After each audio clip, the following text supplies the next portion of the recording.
کہ رہتا قلم سے نام قیامت تلک ہے ذوق، رہتا قلم سے نام قیامت تلک ہے ذوق، اولاد سے تو بس یہی ایک پشت دو پشت۔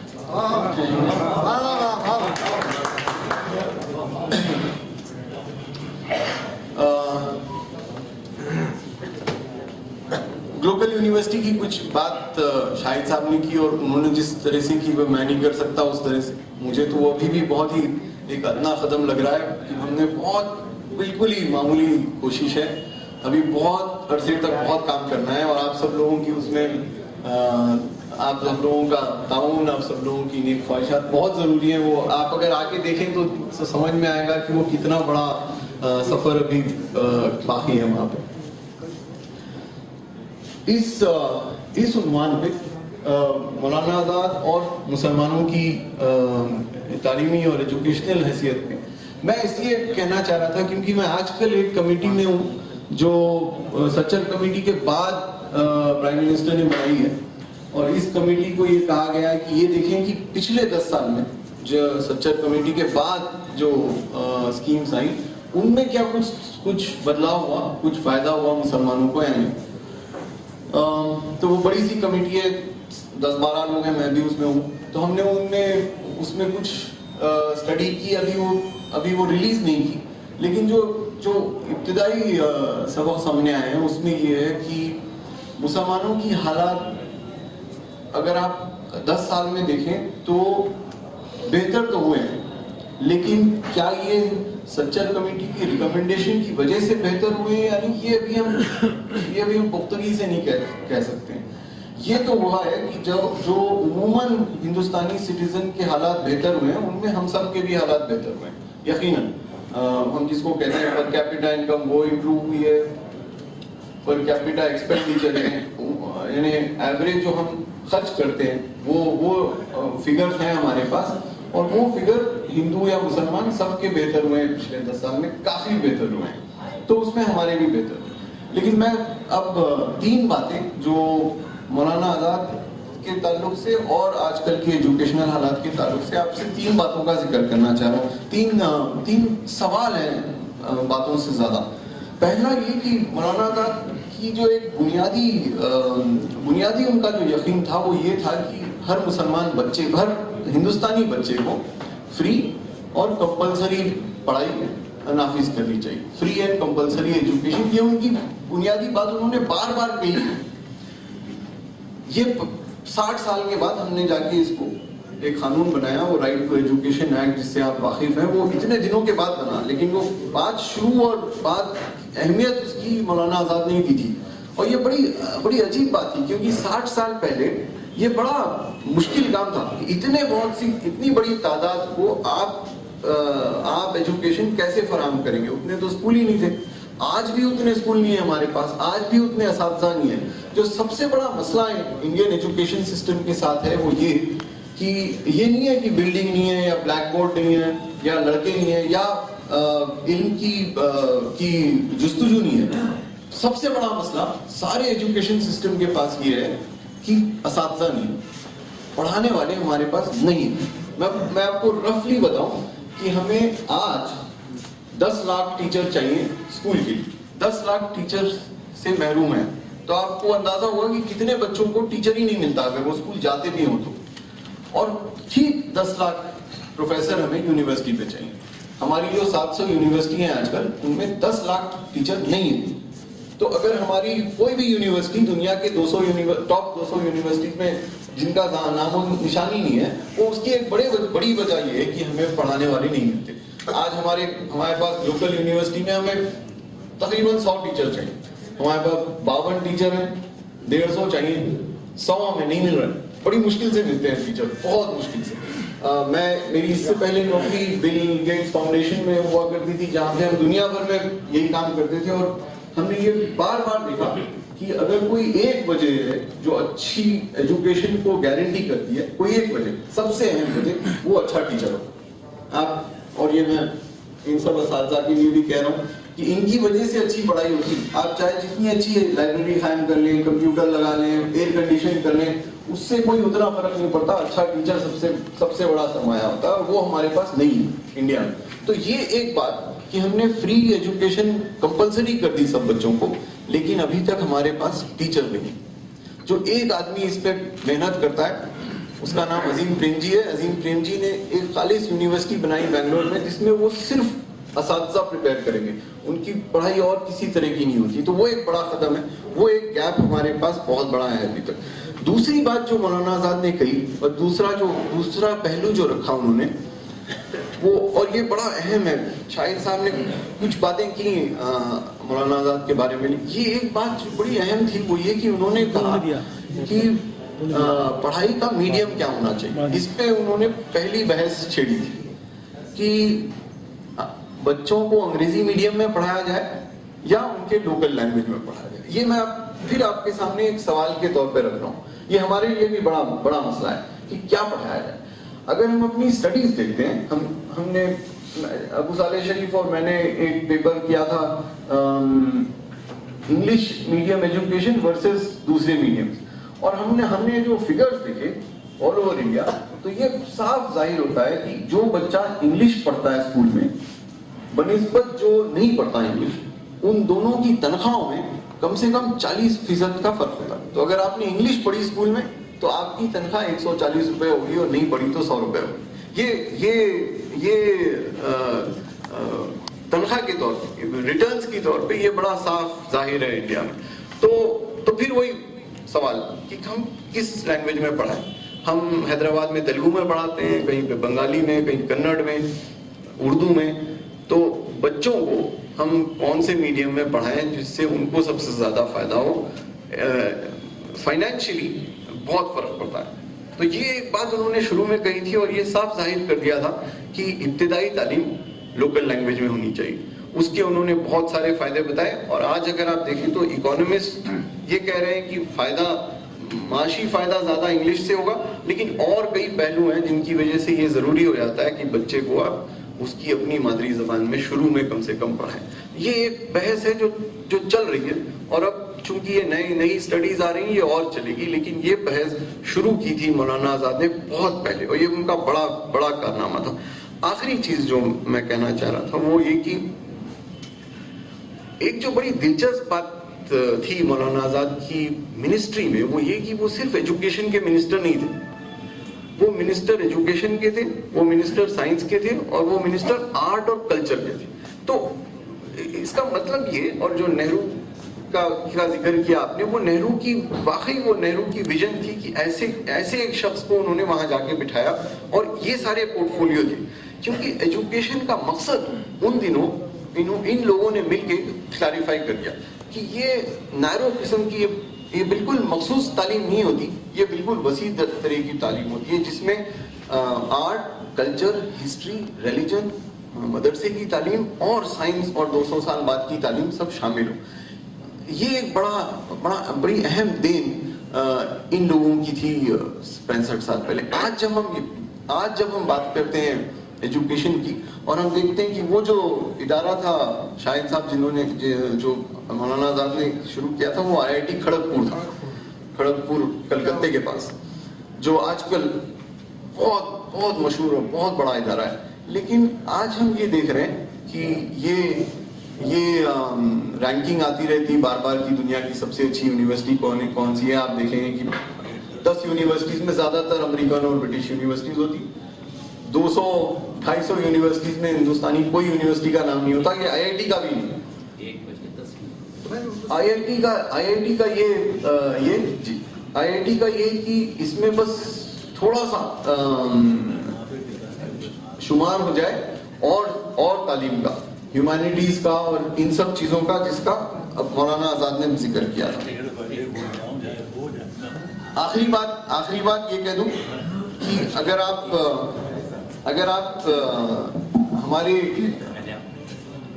ہماری اعداد و شمار دیکھیں اور جو نئے نمبرز آ رہے ہیں اس میں یہ دیکھیں, تو اچھی بات تو یہ ہے کہ مسلمانوں کی لٹریسی ریٹ غیر مسلمان لٹریسی ریٹ کے تقریباً برابر ہو گئی ہے. 10 سال پہلے یہ تھا کہ مسلمان اور غیر مسلم میں بہت 7-8% کا فرق تھا. کہ غیر مسلم ہم سے 7-8% زیادہ پڑھے لٹریٹ ہوئے ہوا ان کو لکھنا پڑھنا آتا ہو. اب اگر دیکھیں تو دونوں تقریباً 75% پہ ہیں کہ مسلمان لٹریسی فگر اور نان مسلم لٹریسی فگر تقریباً 75% ہے. نان مسلم نان ہندو زیادہ ہے, جو نان مسلم نان ہندو ہے وہ تقریباً 85% ہے. تو مسلمان ہندوؤں کے ساتھ ساتھ چل رہا ہے لٹریسی میں, لیکن سکھ پارسی عیسائیوں کے پیچھے وہ ایک فرق آیا ہے. مرد اور عورتوں میں جو فرق تھا مسلمانوں میں وہ زیادہ تھا 10 سال پہلے, اب وہ کم ہو گیا ہے. یہ دو نئی فگرز ہیں. تو ایجوکیشن میں ضرور فائدہ ہوا ہے اور تھوڑی ترقی ہوئی ہے, لیکن ابھی بہت کام باقی ہے. شکریہ. بہت اچھی باتیں ہمیں بتائے گئے اور ایک سوال بھی چھوڑ گئے. وہ سوال آج بھی ہے محترم کہ میرا بچہ سینٹ میریز میں پڑھے یا محلے کے پرائمری اسکول میں پڑھے, میرا بچہ مدرسے جائے یا یونیورسٹی جائے. میں سمجھتا ہوں مولانا سے پہلے, بہت پہلے غالب کے سامنے بھی یہ مسئلہ تھا. ایمان مجھے روکے ہے تو کھینچے ہیں مجھے کفر, کعبہ میرے پیچھے ہے کلیسا میرے آگے. یہ تذبذب اور کشمکش تو چلی آ رہی ہے اور یقیناً اس پہ ابھی بتایا بڑے خوشائن آداب و شمار کیے. اس سے لگتا ہے کہ انشاءاللہ نئی صبح آنے والی ہے اور ہمیں مایوس ہونے کی ضرورت نہیں ہے. اور میں حالانکہ مقام نہیں ہے ہمارے چیف گیسٹ کا, مگر ان کی صحت اس کے آنے سے زیادہ دیر تک بیٹھ سکیں. اور میری آپ سے گزارش ہے کہ چیف گیسٹ کے بعد ہمارے فیصل صاحب کو آپ ضرور سنیں گے. ایسا نہ ہو کہ چیف گیسٹ کو سننے کے بعد آپ سمجھے پروگرام ختم ہو گیا, ایسا نہ ہرگز نہیں ہے. ان کی معذوری, ان کی اجرت کو دیکھتے ہوئے ان کی اجرت کو دیکھتے ہوئے چونکہ کلیت جانا ہے اور بائی روڈ جانا ہے اور روڈ جیسا آپ کا ہے, تو میں بسط احترام بغیر کسی تمہید کے انہیں بلا رہا ہوں تعلیموں کے ساتھ. آپ تو سنیں گے, میں نے لکھا ہے, میں نے کنٹرو کیا تھا مولانا شاہی صاحب کے یہاں سہیل صاحب کو, تو میں ان کے ان خیالات سے آج بھی اتفاق کرتا ہوں جو وہاں مدارس کے اور ان کے بارے میں بتایا گیا. تشریف لیں. صدیقی صاحب متعدد مرتبہ ہمارے یہاں مذاہب میں تشریف لانے میں میرے اوپر قرآن کرم فرمائے. بسم اللہ الرحمن الرحیم. محترم جناب مولانا شاہی زبیری صاحب, وائس چانسلر حبیب اللہ خان صاحب, سید فیصل علی صاحب, حسیب صدیقی صاحب, جناب انور علی ایڈوکیٹ صاحب, جناب غیور ایڈوکیٹ صاحب اور دیگر مہمانان ذی وقار, معزز خواتین و حضرات, السلام علیکم.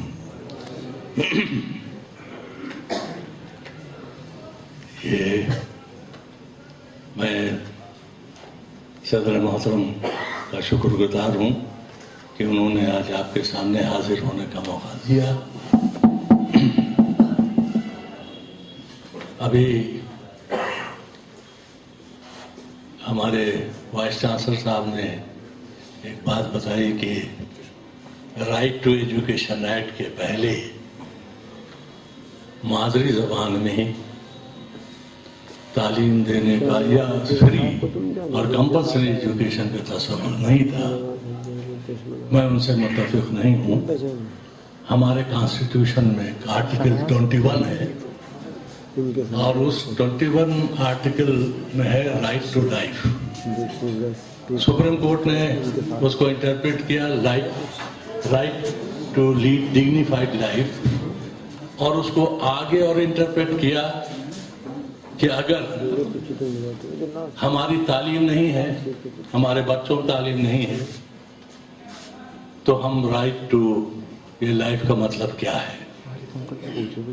پھر جب انہوں نے یہاں تک کہا کہ پرائمری لیول تک ایجوکیشن فری اور کمپلسری ہونا چاہیے, تو ہمارے کانسٹیٹیوشن میں ایک آرٹیکل 21A جوڑا گیا اور اس میں 6 سے 14 سال کے لیے فری اور کمپلسری ایجوکیشن کو فنڈامنٹل رائٹ کا بنیادی حق کا درجہ دیا گیا. رائٹ ٹو ایجوکیشن ایکٹ اس کے بعد میں آیا, کیونکہ کانسٹیٹیوشن ہمارا سپریم لا ہے